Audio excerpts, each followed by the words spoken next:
வரையாடு தமிழ்நாட்டின் அடையாள கண்காயே இருக்கு.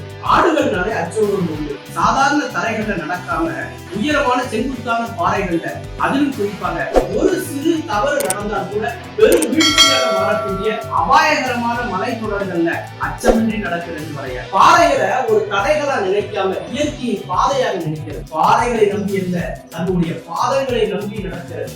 நீங்களும் உங்க வாழ்க்கையில சூழ்நிலைங்கிற ஒரு பெரிய பாறையை பார்த்து பயப்படாம, உயரங்களை பார்த்து பயப்படாம தன்னம்பிக்கையோட நடந்தா வெற்றி உங்களை தேடி வராதுங்க, உங்கள் பின்னால் வரும். உங்கள் உள்ளங்கை அளவே இருக்கக்கூடிய இந்த இடத்துல தன்னுடைய 4 பாதங்களையும் ஊன்றி நிற்கிறது இந்த வரையாடு.